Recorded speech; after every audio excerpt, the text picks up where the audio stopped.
दिल्ली शराब नीति केस में ईडी की कार्रवाई जारी है। इस बीच पीएमएलए कोर्ट ने मुख्यमंत्री अरविंद केजरीवाल को 6 दिन यानी 28 मार्च तक ईडी की रिमांड पर भेज दिया है। अरविंद केजरीवाल को जांच एजेंसी ने 21 मार्च को शराब घोटाले के मामले में गिरफ्तार किया था। इसके बाद 22 मार्च को दिल्ली के मुख्यमंत्री को अदालत में पेश करके 10 दिन की रिमांड मांगी गई थी। रिमांड की मांग पर सुनवाई के दौरान ईडी ने अरविंद केजरीवाल को शराब घोटाले का मुख्य साजिशकर्ता बताया।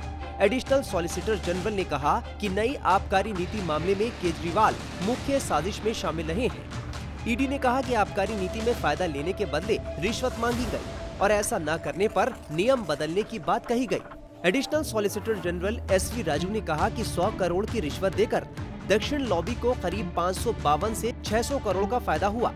ये भी अपराध का हिस्सा है। आरोपियों और गवाहों के बयानों की पुष्टि कॉल डिटेल रिकॉर्ड से हुई है। केजरीवाल इस मामले में न सिर्फ एक व्यक्ति के रूप में दोषी थे, बल्कि अपने सहयोगियों के कार्यों के लिए परोक्ष रूप से जिम्मेदार थे। केजरीवाल के बाद अब इस पूरे मामले में एक और आप नेता का नाम सामने आ रहा है। जी हाँ, ईडी ने दावा किया है कि हवाला के जरिए 45 करोड़ रुपए गोवा में विधानसभा चुनाव के लिए भेजे गए थे।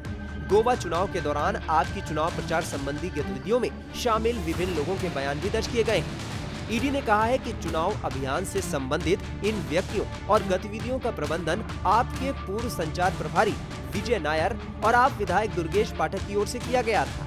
दुर्गेश पाठक आपके 5वें ऐसे नेता हैं जिन पर शराब घोटाले के मामले में शामिल होने के आरोप लगे हैं। इससे पहले अरविंद केजरीवाल, आप सांसद संजय सिंह, दिल्ली के उप मुख्यमंत्री रहे मनीष सिसोदिया और आपके पूर्व कम्युनिकेशन इंचार्ज रहे विजय नायर पर शराब घोटाले मामले में शामिल होने के आरोप लग चुके हैं। केजरीवाल ईडी की 6 दिन की कस्टडी में है और मनीष सिसोदिया और संजय सिंह जेल में है। बता दें कि साल 2015 से अब तक आम आदमी पार्टी के 11 नेता अलग अलग मामलों में गिरफ्तार हो चुके हैं। आने वाले समय में ये देखना दिलचस्प होगा कि क्या दुर्गेश पाठक पर भी ईडी अपना शिकंजा कसेगी। बता दें कि 17 नवंबर 2021 को दिल्ली की केजरीवाल सरकार ने एक्साइज पॉलिसी 2021-22 को लागू किया।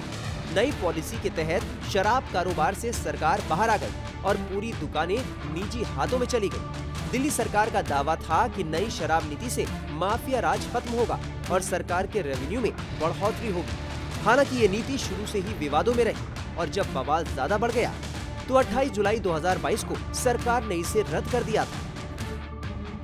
टाइम्स नाउ नवभारत डिजिटल की रिपोर्ट।